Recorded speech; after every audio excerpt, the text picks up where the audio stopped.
Hello അസ്സലാമു അലൈക്കും. ഇന്ന് നമ്മൾ വന്നിരിക്കുന്നത് തക്കാളി ചട്നിയുടെ റെസിപ്പി ആയിട്ടാണ്. ദോശയുടെ കൂടെയും ഇഡ്ഡലിയുടെ കൂടെയൊക്കെ നല്ല കോമ്പിനേഷനാണ്. അപ്പോൾ ഇതെങ്ങനെയാണ് ചെയ്യുന്നതെന്ന് നമുക്ക് നോക്കാം. അതിനായിട്ടൊരു പാൻ ചൂടായി വരുമ്പോഴത്തേക്കും അതിലേക്ക് കുറച്ച് എണ്ണ ഒഴിച്ചു കൊടുക്കാം. എണ്ണ ചൂടായി വരുമ്പോഴത്തേക്കും ഇതിലേക്ക് നമുക്കൊരു 7 അല്ലി വെളുത്തുള്ളി കൂടി ചേർത്ത് കൊടുക്കാം.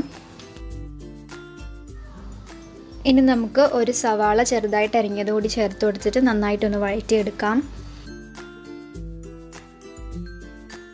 സവാള നന്നായിട്ട് വഴറ്റിയെടുത്തതിന് ശേഷം നമുക്കിതിലേക്ക് തക്കാളി ചേർത്ത് കൊടുക്കാം. ഞാനിവിടെ 2 തക്കാളി നീളത്തിൽ അരിഞ്ഞതാണ് ചേർത്ത് കൊടുക്കുന്നത്. ചെറിയ തക്കാളി ആണെന്നുണ്ടെങ്കിൽ 3 തക്കാളി എടുക്കുക.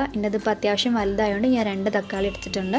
ഇനി ഇതിലേക്ക് ആവശ്യത്തിന് ഉപ്പും കൂടി ചേർത്ത് കൊടുത്തിട്ട് എല്ലാം ഒന്ന് നന്നായിട്ടൊന്ന് മിക്സ് ചെയ്തെടുക്കാം. എന്നിട്ട് നമുക്കിത് നന്നായിട്ടൊന്ന് വേവിച്ചെടുക്കണം. ഇപ്പോൾ തക്കാളിയൊക്കെ നല്ലതുപോലെ വെന്ത് സോഫ്റ്റായി വന്നിട്ടുണ്ട്. ഇനി നമുക്കിതിലേക്ക് 2 ടീസ്പൂൺ മുളക് പൊടിയും 1/4 ടീസ്പൂൺ മഞ്ഞൾപ്പൊടിയും കൂടി ചേർത്ത് കൊടുത്തിട്ട് നന്നായിട്ടൊന്ന് മിക്സ് ചെയ്തെടുക്കാം.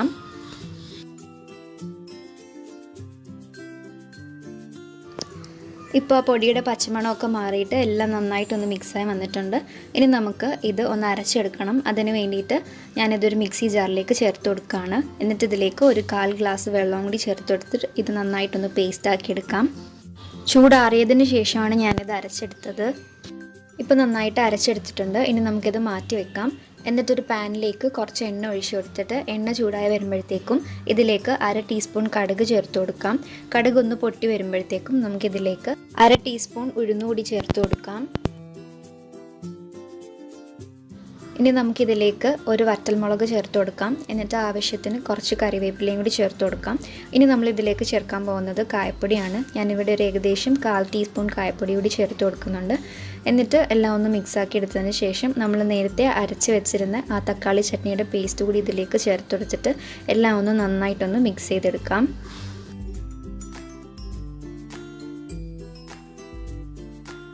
അപ്പോൾ ഇതെല്ലാം ഒന്ന് നന്നായിട്ട് മിക്സ് ചെയ്തെടുത്തതിന് ശേഷം ഒന്ന് 2 മിനിറ്റ് ഫ്ലെയിമിൽ വെക്കാം. എന്നിട്ടൊന്ന് തിളച്ച് വരുമ്പോഴത്തേക്കും നമുക്ക് ഫ്ലെയിം ഓഫ് ചെയ്യാം.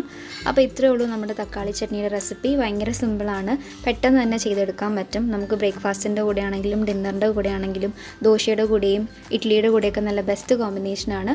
അപ്പോൾ നമ്മുടെ വീഡിയോ എല്ലാവർക്കും ഇഷ്ടമായെന്ന് വിചാരിക്കുന്നു. ഇഷ്ടമെങ്കിൽ ലൈക്ക് ചെയ്യുക, മറ്റുള്ളവരായിട്ട് ഷെയർ ചെയ്യുക. നമ്മുടെ ചാനൽ ഇതുവരെ സബ്സ്ക്രൈബ് ചെയ്യാത്തവരാണെങ്കിൽ സബ്സ്ക്രൈബ് ചെയ്യുക.